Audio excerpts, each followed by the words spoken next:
اب یہ رزاقیت اللہ تعالیٰ کی ہے، جو نہیں کہ فقط مخلوق کو پیدا کر کے پھر چھوڑ دیا، نا، مخلوق پہلا رزق دے کر مخلوق بنائی، اب مخلوق کو بقا کے لیے بہت باریک ضرورتیں ہیں، اس کی لطیف ضرورتیں ہیں، علوم ابھی تک وہ ساری ضرورتیں کشف بھی نہیں کر سکے جو کسی شے کو بقا کے لیے اور تکامل کے لیے چاہیے. یعنی رزق کی پوری تفصیل علوم نے نہیں. فزکس کا اصل کام کیا ہے؟ فزکس کا کام انسان کو ملحد بنانا نہیں ہے، فزکس کا کام مواحد بنانا ہے. یعنی فزکس نے یہ تشریح کرنی ہے کہ ان تمام موجودات، جسمانی موجودات کو وجود میں آنے کے لیے اور وجود میں آ کر اپنے آپ کو قائم رکھنے کے لیے کس چیز کی ضرورت ہے. ان علوم سے تو انسان کا ایمان اور زیادہ پختہ تر ہو جاتا ہے، اعتقاد اور بڑھ جاتا ہے انسان کا. یہ اس وقت ہوتا ہے کہ جب فزکس پڑھانے والے فقط تنخواہ خار نہ ہوں، ملازم نہ ہوں، معلم ہو. معلم فزکس کا فزکس پڑھائے تو اس کے اندر سے انسان کو نظام ہستی سمجھ میں آتا ہے. لیکن ملازم اگر پیشہ ور فیسیں اور تنخواہیں لینے والا فزکس پڑھائے تو اس کے اندر سے الہاد اور جاب ہی نکلتی ہے. فزکس پڑھ کے نوکری ملے گی، فزکس پڑھ کے انسانیت نہیں آئے گی. رزق کی خوبصورت تشریح سائنس کے اندر موجود ہے. مولانا رزق کی جب تشریح کرتا ہے تو موٹی موٹی چند چیزیں اسے سمجھ میں آتی ہیں. سب سے ٹاپ پر رزق میں سب سے بہترین رزق حلوہ ہے، حلوے کے بعد بریانی ہے، بریانی کے بعد اور کیا ہے؟ حلیم ہے، پھر آگے قورمہ ہے، اور یہ ساری چیزیں، یہ رزق ہے. لیکن ایک فزکس کے ماہر سے پوچھیں تو وہ ہر چیز کا رزق آپ کو پورا گراف چارٹر بنا کے دے دے گا کہ یہ رزق ہے ہر چیز کا. ایک پتھر کو بھی رزق کی ضرورت ہے، ایک لکڑی کو بھی رزق کی ضرورت ہے، ایک حشرے کو رزق کی ضرورت ہے، ایک ذرے کو رزق کی ضرورت ہے، خاک کو رزق کی ضرورت ہے. ہر ذرے کو، ہر ایٹم کو، ہر ذرے کو، ہر جن کو رزق کی ضرورت. رزق سے قائم ہے، باقی ہے. اگر اس کا رزق منقطع ہو جائے یہیں پہ نابود ہو جائے گا، نہ کہ کمزور ہو جائے گا، بیمار ہو جائے گا، ختم ہو جائے گا. اگر رگ رزق اس کی کاٹ دی جائے، ارتزاق ختم کر دیا جائے، رزق کی بنیاد پر تو قائم ہے یہ. خوب اب یہ رزق جو تمام اشیاء کی بنیادی ضرورت ہے، انسان کی بھی ہے، یہ اصل کارخانہ رزق کا، یہ ضروریات بنیادی کہاں ہیں؟ الرزاق، اللہ کے پاس ہے، خزانے اس کے پاس ہیں. انہیں انسانوں تک پہنچانے کے لیے اللہ تعالیٰ نے رزاقیت کی ہے، یعنی رزق عطا کرنے کا نظام بنایا ہے. رزق کیسے اللہ کی طرف سے پہنچتا ہے ضروری اشیاء تک. اور پھر یہ رزق جن فیکٹریوں میں آتا ہے، جن کارخانوں میں، جن سٹوروں میں آتا ہے، وہاں سے آگے اس کو تقسیم کرنا ہے. انفاق، خلاقیت، اللہ کی خالقیت، خالقیت کی تکمیل.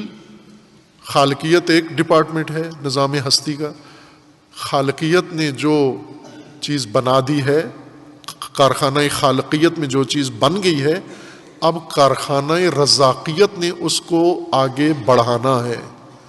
اور کارخانہ رزاقیت میں جو چیز آ گئی، رزاقیت میں، اس کے لیے اب انفاق کے ذریعے سے اس تک متعلقہ رزق پہنچنا ہے.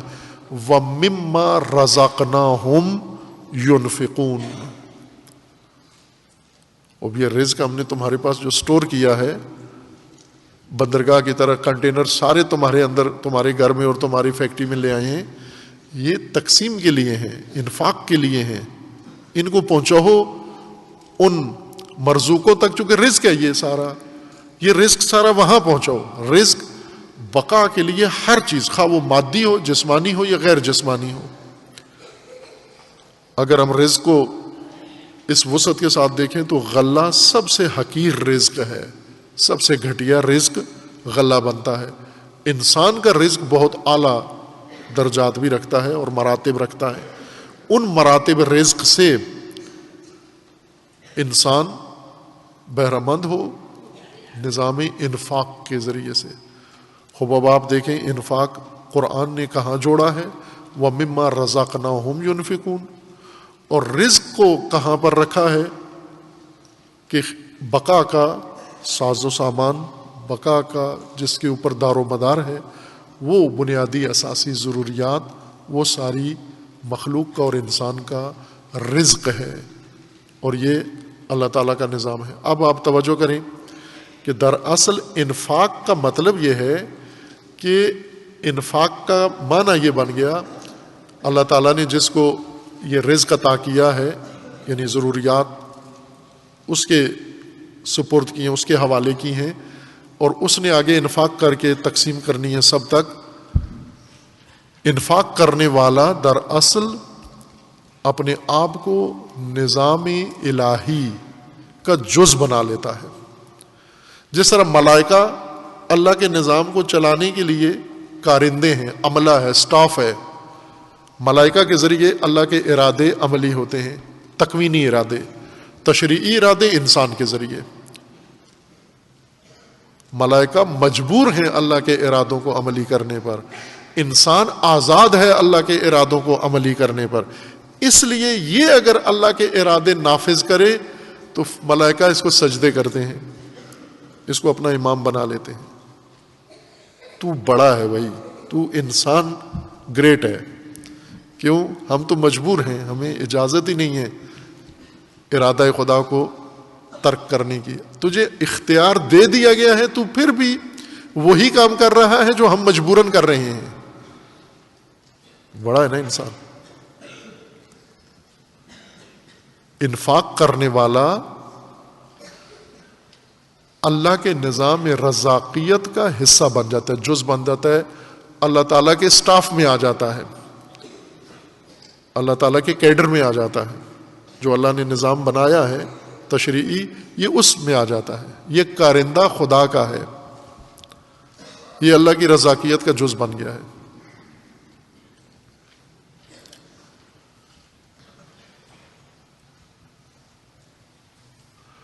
خوب ظاہر ہے اب باقی بھی اس کے صورتیں ہیں کہ اللہ کی طرف سے رزق دے دیا گیا، سامان دے دیا گیا، انسانی ضروریات ساری خداوند تبارک و تعالیٰ نے اس سی پورٹ پر یا اس ایئرپورٹ پر یا اس ڈرائی پورٹ پر پہنچا دی ہیں، اور یہ ساری کھا گیا خود ہی۔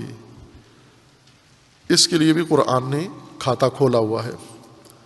جو انفاق نہیں کرے گا، تقسیم نہیں کرے گا، وہ جو اینٹیں بنا کے خود ہی اپنے سر میں ساری مار لیں جس نے، اس کے لیے قرآن نے الگ سے کھاتا بنایا ہوا ہے۔ وہ کون ہے؟ بخیل۔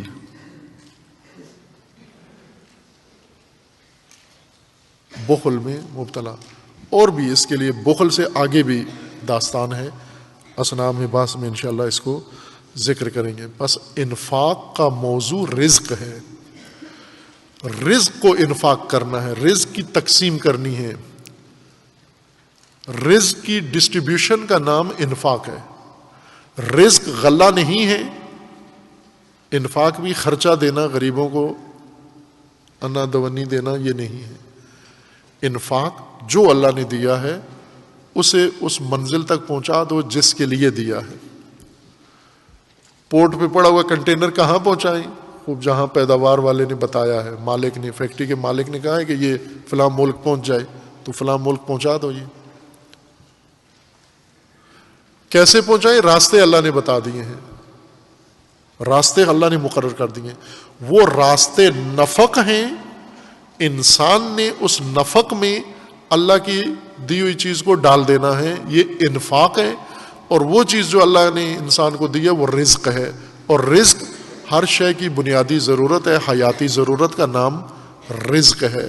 رزق غلے میں، غلے کو نہیں کہتے، غلے کا نام ہی الگ ہے۔ رزق بنیادی ضرورت کو کہتے ہیں، جس سے وجود کی بقا ہو، جس سے کسی شخص کی، کسی شے کی ہستی کی بقا ہو، اس کو رزق کہتے ہیں ہم۔ قرآن میں رزق کہا گیا ہے۔ یہ پہنچانا ہے آپ نے، لوگوں کی بنیادی ضرورتیں اللہ سے لے کر لوگوں تک پہنچانا۔ خوب اسی لیے تو آپ اللہ کے نظام میں آ گئے ہو، کہ آپ کے ذریعے اللہ پہنچا رہا ہے، تو یہ بڑی سعادت ہے، یہ تو فرشتے سے بڑھ کر ہے مقام۔ اس لیے انفاق کا جو اجر ہے، مقام ہے، وہ دیکھیں آپ، ایسے انفاق کو ذکر کیا گیا کہ اس کے بدلے میں کوئی اور عمل ہی نہیں ہے، گویا سب عمل انفاق کے مقابلے میں ہیچ ہیں اور صفر ہیں۔